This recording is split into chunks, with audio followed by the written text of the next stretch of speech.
श्री स्वामी समर्थ.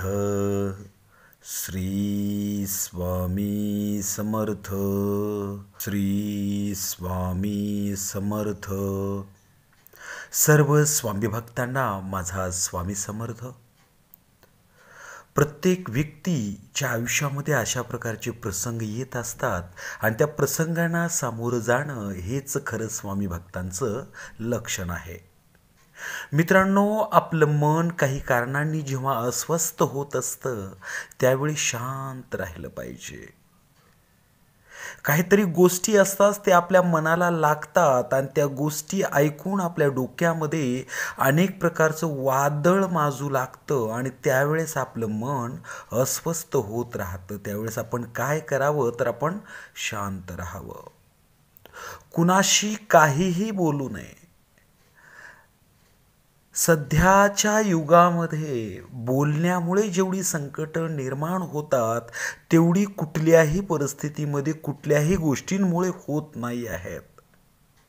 त्याच्यामुळे तुम्हाला जर शांत राहायचं असेल तर कुणाशीही बोलू नका. अशा यावेळी डोळे आतून मनातून मनात शांत ठेवून स्वामींचे नामस्मरण करा. त्यावेळेस आपल्या मनातील अस्वस्थता दूर होईल. एक लक्षात घ्या, आपले श्री स्वामी गुरु आपल्यासोबत सतत असतात. त्यांना आपल्या अस्वस्थतेचं कारण माहीत असतं.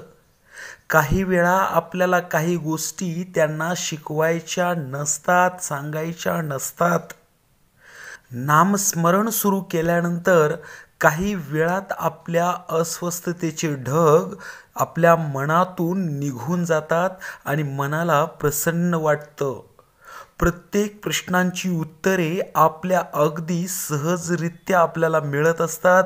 खूप काही शिकावयास मिळत असतं. म्हणून ज्यावेळी मन अस्वस्थ असेल त्यावेळी कुणावरही राग न करता फक्त स्वामींचं नामस्मरण करणं हा एक सगळ्यात मोठा उत्तम पर्याय आहे.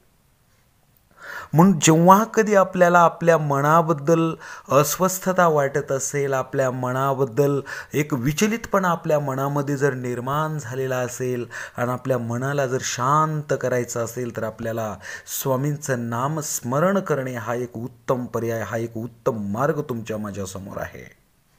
म्हणून या संदेशाचं पालन काटेकोरपणे प्रत्येक स्वामी भक्तांनी करा.